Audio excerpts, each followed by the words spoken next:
empezamos a hablar. Bien, los que entraron recién, los que están entrando y los que entraron recién, pongan presente, que es una manera de tener un registro de las personas que participan de la reunión. ¿Sí? No se olviden eso.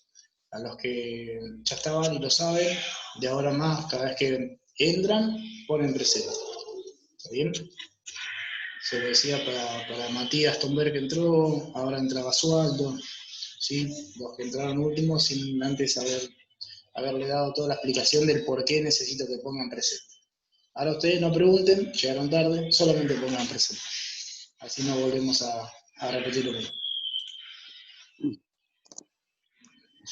Bueno, déjenme que saco, porque me molesta el cuadrito este. Ahí está, me encanta ahí.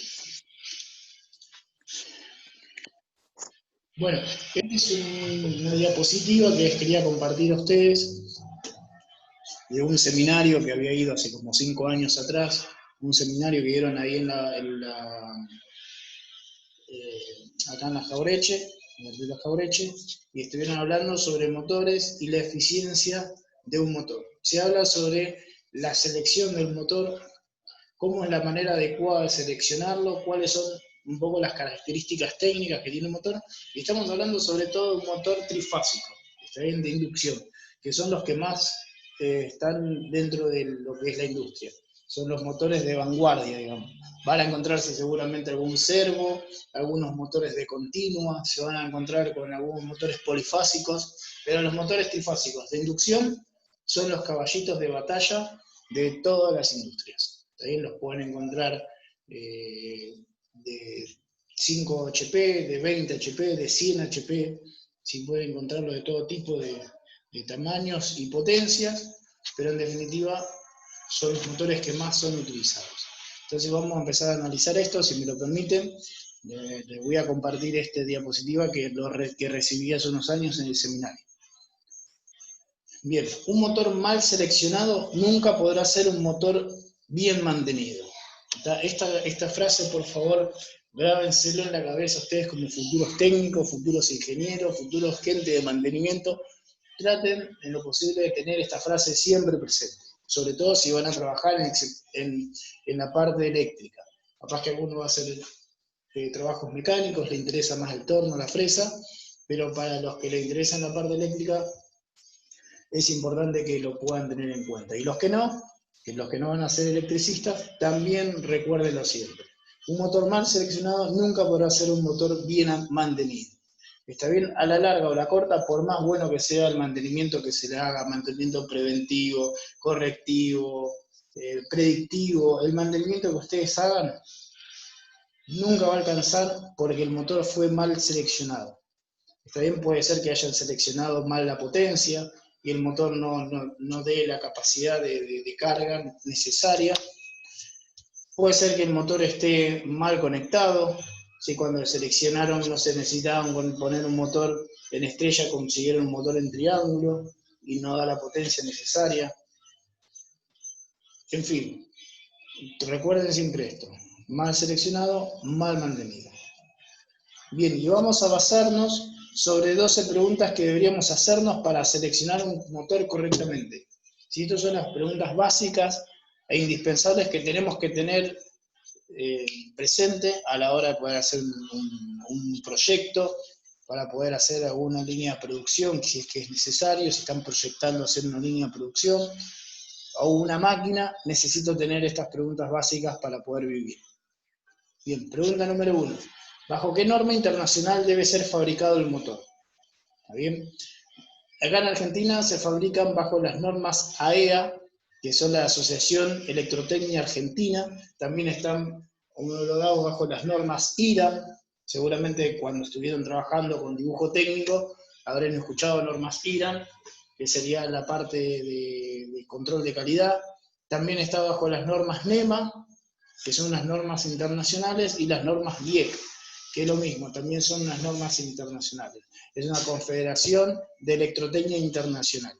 Está bien, estas normas te regulan lo que son dimensionamientos, tableros, factor de servicio, el tamaño del motor, el tipo de potencia, la calidad de los materiales con que está hecho y demás. Está bien, un motor tiene que estar homologado, un motor tiene que estar bajo un control de calidad antes de salir, y todas estas homologaciones que tienen los motores es importante saberlo, el certificado, porque es la garantía de que a mí me dice que el motor está en buen funcionamiento.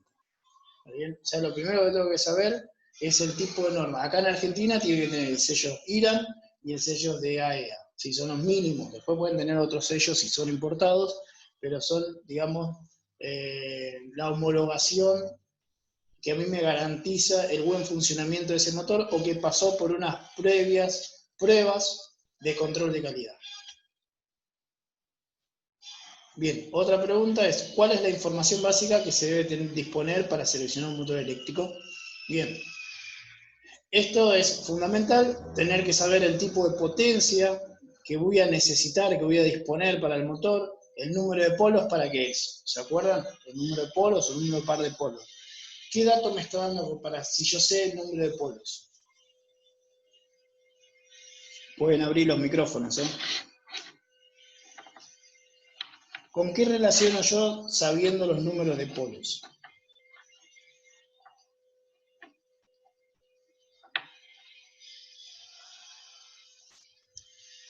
¿Está abierto mi micrófono? ¿Me están escuchando ustedes?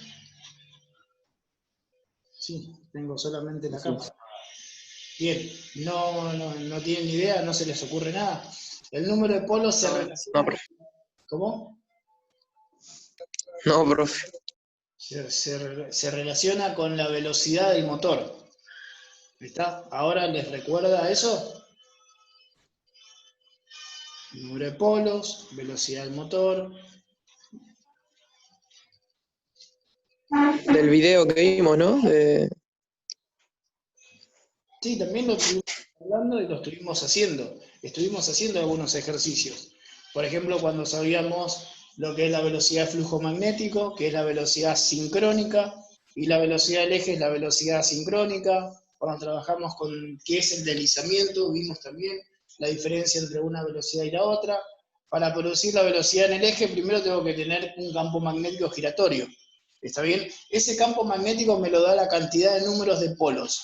Entonces, depende depende cuánto campo magnético tenga giratorio, va a ser la velocidad del motor.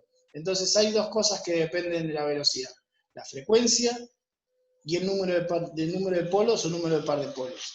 ¿Está bien? Y la cuenta era, por ejemplo, NS era velocidad de sincronismo. Lo deben tener ustedes en la carpeta. Y si no tienen carpeta, les voy sugiriendo, les aconsejo que traigan una carpeta cada vez que nos conectamos, como si fuese en la escuela, como si estuviéramos en la escuela, para ir anotando varias cositas para que después no estén en la nada, y por lo menos tengan de dónde poder...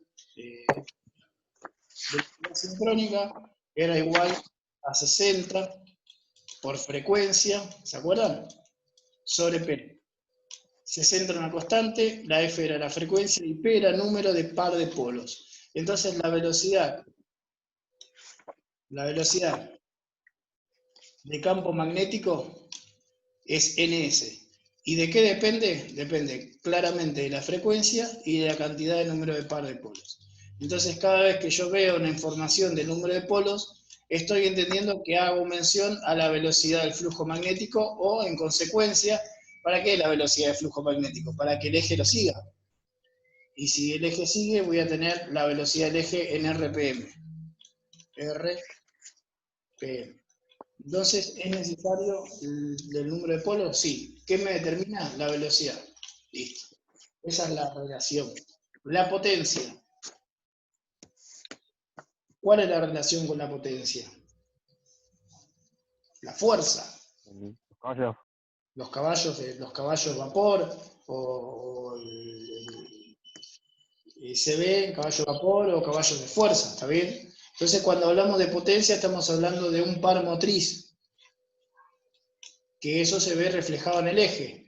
El eje me va a determinar la cantidad de torsión que tiene el motor. Entonces, par motriz y torsión tienen mucho que ver. Y la potencia justamente es la que se transfiere en el eje. ¿Está? Entonces, cuando hablamos de potencia, dice, ¿cuál es la información básica? Y bueno, ¿cuánto es la potencia? ¿Cuánto es el power que necesito del motor? Número de polos, bueno, me va a decir la velocidad. La tensión, es importante saber si es un trifásico, si es un polifásico, si es monofásico, para saber si lo voy a conectar en estrella, lo voy a conectar en triángulo, ¿está bien? Después la frecuencia, es la frecuencia con la que nosotros trabajamos, es una sola, son 50 Hz, por lo menos acá en nuestro país. En otros países trabajan con 60, creo que de Centroamérica para arriba trabajan con 60 Hz, una frecuencia de 60. Tamaño de la carcasa, es muy importante el dimensionamiento del motor para poder saberlo dónde lo voy a ubicar.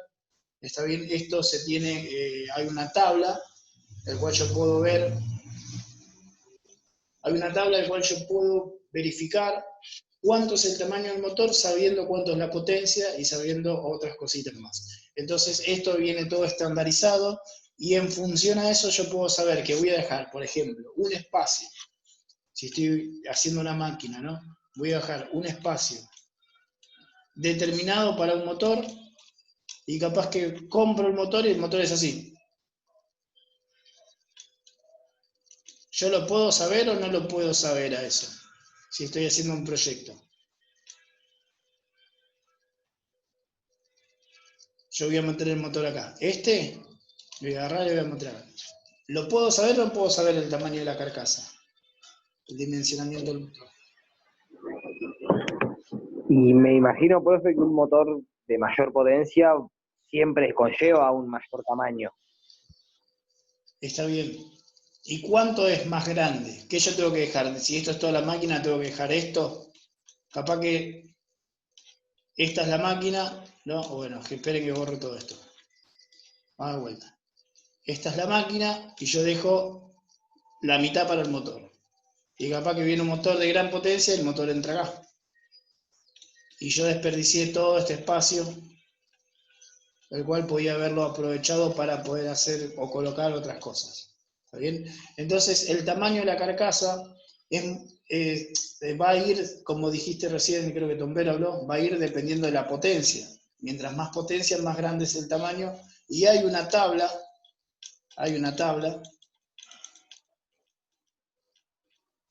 que me va a indicar cuánto es el tamaño en función a la potencia y en función a otras cosas. ¿Está bien? Esto ya viene todo estandarizado. No es que viene de un motor que voy a comprar de 10 caballos y viene justo para meterlo acá y capaz que me compro otro motor de 10 caballos y me va a venir acá, así, y me falta espacio para meter un motor de 10 caballos. No, ¿se entiende? Entonces esto viene también, tiene todo estandarizado. Por eso digo que es importante que tengan las homologaciones para justamente poder trabajar todos con un idioma, un lenguaje universal. Por eso, para no tener ningún tipo de problemas a la hora de trabajar con un proveedor o poder estar averiguando, investigando cuáles son los motores que yo necesito, es importante tener en cuenta que esos motores estén certificados. ¿Sí? Por eso la primera pregunta fue, ¿tiene la certificación? Bueno, sí. Ahora, la otra pregunta, que es la número 2, me interesa saber cuáles son las informaciones básicas que necesito para el motor. ¿Está? Y acá lo acabamos de ver.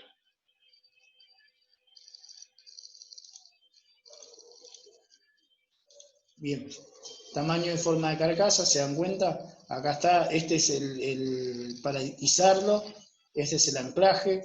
Y en todos los motores también tengo que darme cuenta el dimensionamiento y la forma constructiva. Puedo pedir un motor con una caja universal, siempre mirándolo de frente, ¿no? El motor puede venir con la caja universal a la derecha, lo podemos comprar una caja universal a la izquierda, ¿está bien? Entonces depende cuál es la orientación del motor, yo puedo exigir o puedo pedir que la caja esa de bornes se encuentre en la medida de que me sirva a mí y que pueda hacer las conexiones bien y que no me esté estorbando a la hora de colocarlo dentro de una maquinaria.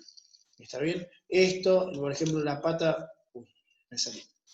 Las patas de anclaje tienen una cierta medida, hay una medida estándar, la cual se respeta, para poder justamente, si quito un motor, se quemó, lo quito, traigo otro, que no tengo que estar haciendo nuevas perforaciones dentro de la máquina, sino que tengo que venir con el motor, tac, y lo tengo que anclar bien al motor. Tiene un equilibrio, Este motor tiene un equilibrio, todo lo que es el dimensionamiento de la caja está previamente diseñado para que no vibre. Ven acá que tiene como unas aspas, no sé si ustedes lo llegan a ver, que son como unas linitas acá así, tiqui, tiqui, tiqui, tiqui. ¿Lo ven o no? Sí, sí.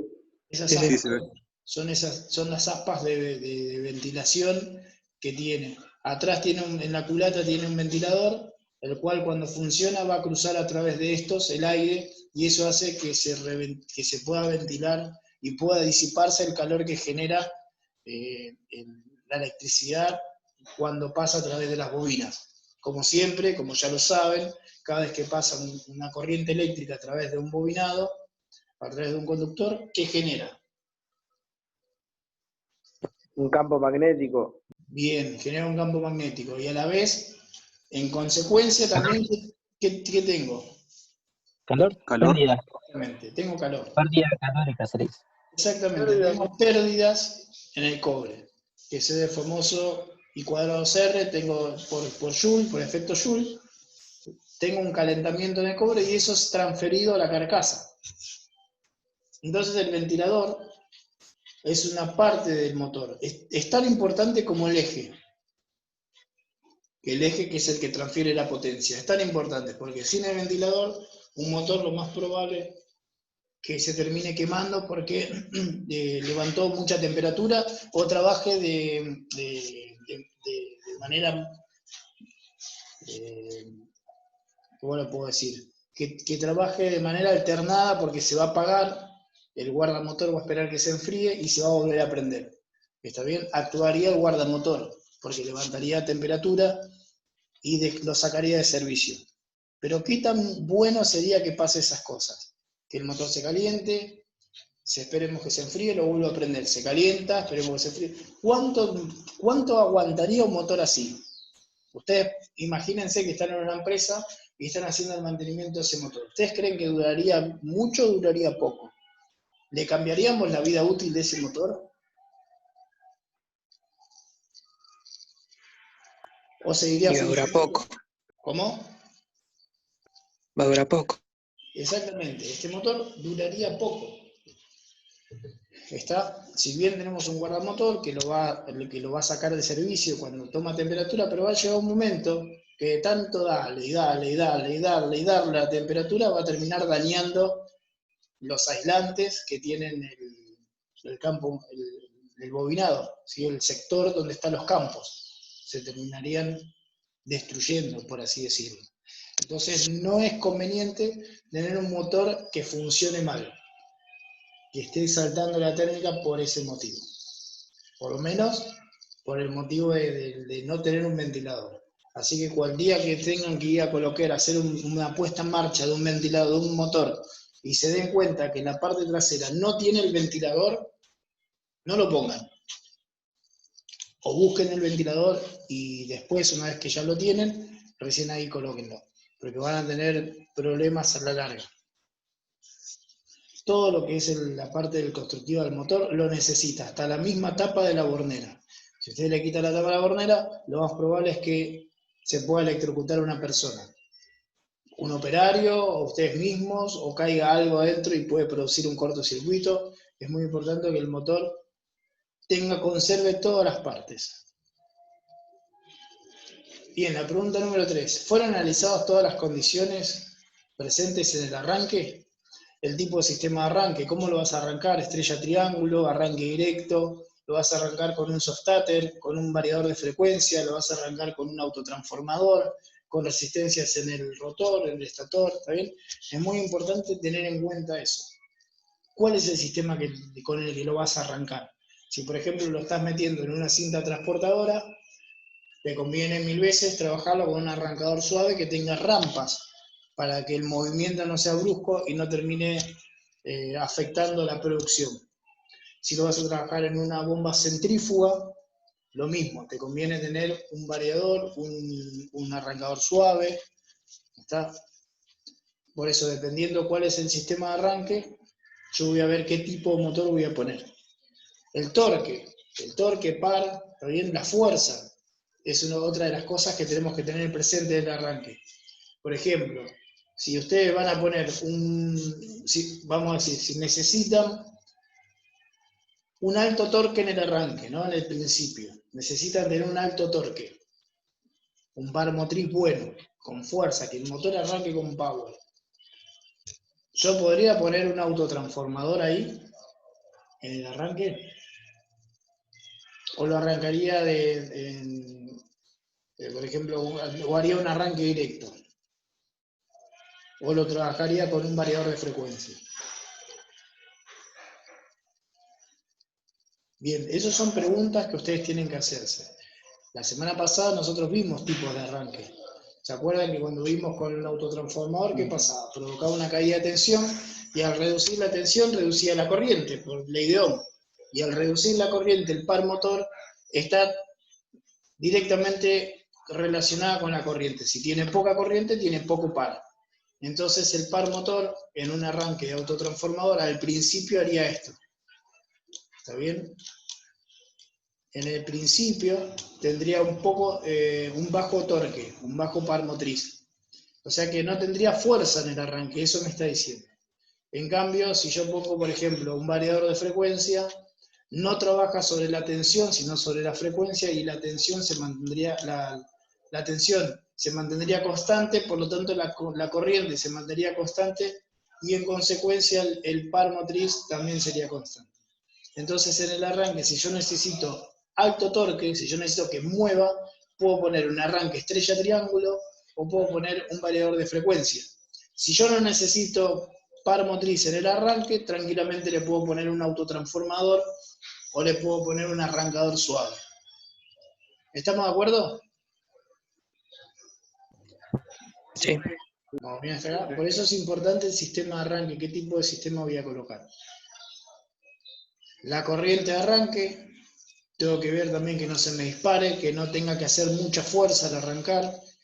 El tipo de máquina impulsada, qué es lo que mueve, qué es lo que está acoplado al eje, ese sería el eje, qué es lo que yo pongo al eje para que mueva, y la característica de aceleración, si necesito una rampa de aceleración o no. ¿Está bien? Entonces, esas son cosas que también tengo que analizar. Pregunta número 4, ¿cuál es la temperatura ambiente máxima y la altura de instalación? ¿Qué tiene que ver con la clase de aislación y la sobretemperatura del motor? ¿Bien? Ahora les voy a mostrar una tabla que tienen los motores, ya vienen predeterminados con unas letras, y las letras va a ser en función a la temperatura que puede soportar. Son las clases térmicas. Ahí tenemos A hasta el H. Obviamente, a simple vista me doy cuenta que si yo lo tengo el motor con una clase H, ¿qué quiere decir? ¿Que soporta la temperatura más que la A o soporta menos que la A? Claramente podemos ver que tiene un aguante mucho mejor que el de clase A. ¿Está bien? Un motor clase H es el mejor de todos. ¿Está bien? Es el que soporta mayor temperatura. ¿Está? Por eso depende de dónde lo tengo yo conectado. Es lo mismo tener un motor, no sé, un ciclón en un estudio, en una cancha de fútbol, o tener un motor con un puente grúa en una metalúrgica donde hacen colados, donde hacen fundición. ¿Es lo mismo? No, profe. Claramente no. Claramente no. Entonces también los motores no son los mismos. ¿Está? Ustedes pueden decir, pero si yo hice el cálculo de potencia, hice el cálculo del arranque, hice el cálculo de todo. Sí, pero también es muy importante tener en cuenta la temperatura de trabajo a la cual va a ser sometido el motor. Entonces tiene que tener ciertas características las cuales a mí me garantiza de que ese motor, no quiere decir que no se va a quemar nunca, ¿eh? Esto no quiere decir de que los motores van a ser eternos, pero lo que yo estoy haciendo es, me estoy previendo y estoy tratando de evitar todo tipo de problemas que puedo llegar a tener a la hora de seleccionar. Después se quema el motor porque se trabó en el puente grúa, se trabó el tambor, bueno, se quemó, ya está. Pasó, puede pasar. es un desperfecto mecánico, es una máquina, se rompe, está bien, pero lo que sí puedo evitar es de que el motor se queme por una negligencia. ¿Se entiende el punto? Sí. Tratamos de evitar eso, tratamos de achicar a la menor medida el tipo de averías que puede llegar a tener un motor haciendo un mal seleccionamiento. Entonces, las clases térmicas también son muy importantes a la hora de seleccionar un motor. ¿Qué tipo de régimen de funcionamiento tendrá este motor? S1, S2, AS8. Este S es el régimen en el cual el motor va a estar sometido. Por ejemplo, te dice DS1, régimen continuo, y ahora vamos a ver los otros S2 a S8, qué tipo de característica tienen. Está diciendo que si es un motor que va a trabajar solo 4 horas por día, por ejemplo, puede ser un motor que eleva un fluido y que supongamos que ese fluido eleva fluido a un tanque y que ese tanque por día en la fábrica se vacía 6 veces nada más. Y para llenarlo el motor funciona 1 hora. Entonces quiere decir que ese motor funcionaría 6 horas nada más por día. ¿Está bien? Entonces el tipo de régimen, la selección del régimen, va a depender mucho cuál es la acción o cuál es el trabajo que debe hacer ese motor. Si es un motor que le tenés que dar palo todo el tiempo, las 24 horas laburando, bueno, fíjate qué tipo de selección vas a hacer. ¿Qué tipo de régimen necesitas? Si es un motorcito que sabes que va a funcionar como máximo 4 horas, obviamente, bueno, puedo seleccionar y me puedo dar el lujo de elegir no S1, sino otros. Y depende de S1 a S8, depende mucho el costo. ¿Está bien? Entonces, ustedes pueden decir, bueno, pero me compro un S1 de régimen continuo y listo. Ya está, me aseguro de que ese motor que funciona 4 horas, en algún momento lo pondré a funcionar 24 horas. Eso sería lo ideal. Pero bueno, también tiene mucho que ver con el costo a la hora de armar todo esto, a la hora de proyectar, los ingenieros, los técnicos, se fijan mucho también el valor de todo lo que le va a salir. Está bien, pues no solamente tienen que comprar un motor, sino que tienen que comprar un montón de cosas. Y esto se pone a la balanza y se evalúa, y obviamente me va a dar un plus si es que yo compro todos de S1, que por ahí comprarme un S6 o un S8. ¿Está bien? Nos queda 1 minuto. Cortamos acá y nos volvemos a conectar. ¿Les parece? Sí, bueno. Sí, profe. Ahora entramos.